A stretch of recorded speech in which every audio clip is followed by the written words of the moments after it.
السلام علیکم ورحمۃ اللہ وبرکاتہ۔ معلم طلبہ عزیز، تراش 06 چینل میں دل کی گہرائی سے آپ کا استقبال ہے، توقیر و تعظیم ہے۔ اگر آپ میرے نئے دوست ہیں تو براہ کرم سبسکرائب کے لال بٹن کو ایک بار ضرور دبانے کی زحمت گوارا فرما لیں، بیل آئیکن کو پھر آل کو بھی دبا دیں تاکہ میرے ہر ویڈیو کی نوٹیفیکیشن سب سے پہلے آپ کے موبائل اسکرین پر رونما ہو سکے۔ آج کا ویڈیو بہت خاص ہے، اس لیے ویڈیو اسکپ کیے بغیر دیکھیں۔ دوستو، تقریباً 2 مہینے سے لگاتار آپ اپنے امتحان کی تیاری میں مصروف ہیں۔ رات کی نیند، چین و سکون، دن کے تمام مصروفیات کو پس پشت ڈال کر صبح شام کی پرواہ کیے بغیر امتحان کو لے کر نہ جانے آپ نے کتنے قلم توڑ دیے، دماغ کی طرح کتابوں کو چاٹ لیے، نوٹس و تلخیص کو دل و دماغ کی میموری پر بسا لیے، محفوظ کر لیے، اور اب آپ کو یقین ہو چکا ہے کہ 101% آپ ہی کامیاب ہوں گے۔ یقیناً، ہاں یقیناً آپ یہ کامیاب ہوں گے، یہ میرا دعویٰ ہے۔ ساتھ ہی میں یہ بھی عرض کرتا چلوں کہ ہماری نگاہ، ہماری پکڑ یا ہمارا بھروسہ جتنی ہماری یادداشت اور ذہانت پر ہے، اس سے کہیں زیادہ ہماری کامیابی کا یقین اللہ کی ذات پر ہونا چاہیے۔ دل سے ناامیدی و مایوسی کو نکال دیجیے، امتحان کا ڈر، الٹے سیدھے خیالات و وسوسے کو چٹکی سے مسل دیجیے، ذہنی طور پر خوشی بخوشی، ہمت و حوصلے کے ساتھ اپنی صلاحیت و قابلیت کا امتحان دینے کے لیے تیار ہو جائیے۔ مزید برآں آپ کی قابلیت پر 4 چاند لگانے کے لیے آج میں حاضر ہوا ہوں آپ کی خدمت عالیہ میں ایک دعائیہ نسخہ لے کر، جس کا میں نے بہت پہلے آپ سے وعدہ کیا تھا۔ دوستو، یہ نسخہ کافی تجربہ شدہ ہے، 100% بلکہ 1000% کامیابی کا ضامن ہے۔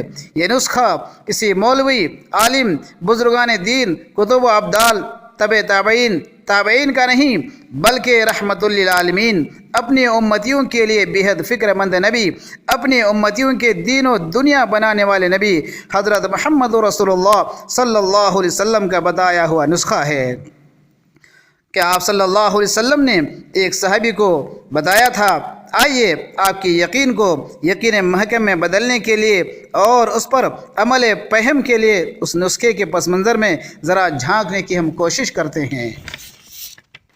ہوا یوں کہ ایک اجنبی شخص اپنی کسی ضرورت سے حضرت عثمان غنی رضی اللہ تعالیٰ عنہ کے پاس گیا، لیکن حضرت عثمان نے اس کی طرف کوئی توجہ نہ دی۔ ایک کے بعد دیگرے کئی بار حاضری ہوئی، لیکن لا حاصل، کوئی فائدہ نہیں۔ اب وہ شخص کافی پریشان ہوا، وہ ہر حال میں حضرت عثمان غنی رضی اللہ تعالیٰ عنہ سے ملنا چاہ رہا تھا۔ بالآخر پریشان ہو کر حضرت عثمان ابن حنیف کے پاس گیا اور اپنی روداد و داستان سنانے لگا کہ میں حضرت عثمان غنی سے ضروری کام کے تحت ملنا چاہ رہا ہوں، لیکن وہ میری طرف کوئی التفات نہیں فرما رہے ہیں۔ اب آپ ہی کوئی ایسا حل نکالیں کہ میری ملاقات حضرت عثمان غنی سے ہو جائے اور وہ ہماری ضروریات پر توجہ دیں۔ عثمان ابن حنیف نے اس کا حل نکالتے ہوئے فرمایا کہ آپ ایک کام کرو، سب سے پہلے اچھی طریقے سے وضو کرو اور مسجد نبوی میں جا کر 2 رکعت نفل نماز ادا کرو، اور اس کے بعد اس طریقے سے اللہ سے دعا مانگو، انشاءاللہ ضرور کامیابی ملے گی۔ اس شخص نے اچھی طرح سے وضو کیا، 2 رکعت نماز ادا کرنے کے بعد حضرت عثمان ابن حنیف کی بتائی ہوئی دعا پڑھنا شروع کیا۔ پھر حضرت عثمان غنی کی خدمت میں حاضر ہوا۔ جب یہ شخص حضرت عثمان رضی اللہ تعالیٰ عنہ کے پاس حاضر ہوا تو آج کا نظارہ کافی بدلا ہوا تھا۔ حضرت عثمان کے دربان نے والیانہ استقبال کیا اور ہاتھوں ہاتھ اندر لے گیا۔ جیسے ہی یہ شخص اندر پہنچا، حضرت عثمان غنی نے نووارد اجنبی شخص کا زبردست طریقے سے اکرام کیا اور اپنی جگہ پر بٹھایا۔ جی ہاں دوستو، اپنی جگہ پر بٹھایا۔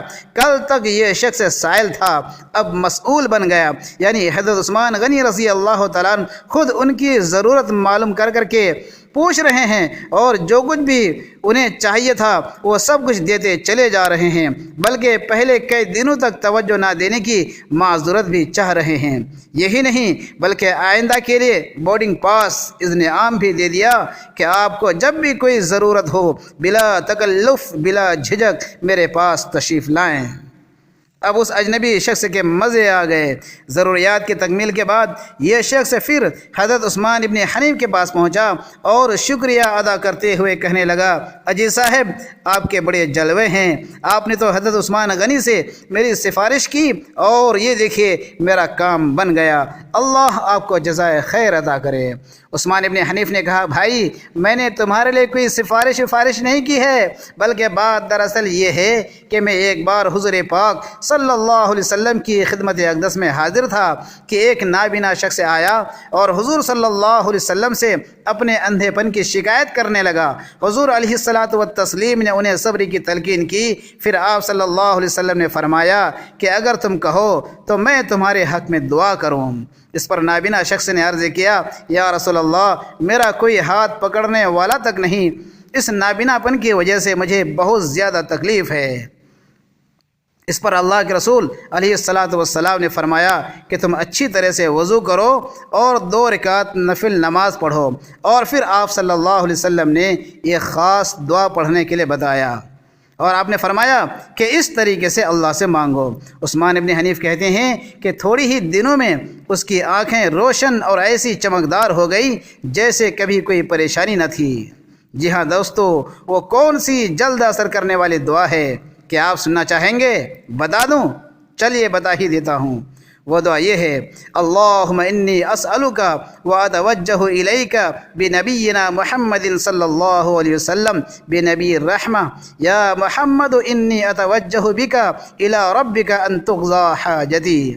ایک بار پھر سن لیجئے، اللہم انی اسألک واتوجہ الیک بنبینا محمد صلی اللہ علیہ وسلم بنبی الرحمہ، یا محمد انی اتوجہ بک الی ربک ان تقضی حاجتی۔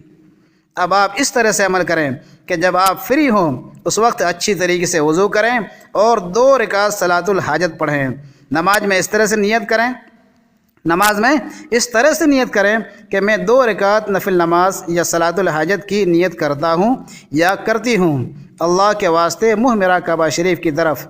سلام پھیرنے کے بعد 3 مرتبہ درود ابراہیمی پڑھیں، پھر جتنا جی چاہے بتائی گئی دعا پڑھیں، پھر اللہ تعالیٰ سے اپنی مراد و کامیابی مانگیں، پھر 3 مرتبہ درود ابراہیمی پڑھ کر کے دعا کو مکمل کریں۔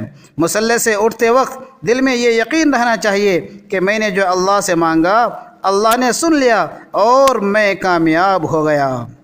دوستو آج کی اس ویڈیو میں اتنا ہی، پھر ہم حاضر ہوں گے کوئی پر مغز ویڈیو کے ساتھ، تب تک دیجیے اجازت، اللہ حافظ۔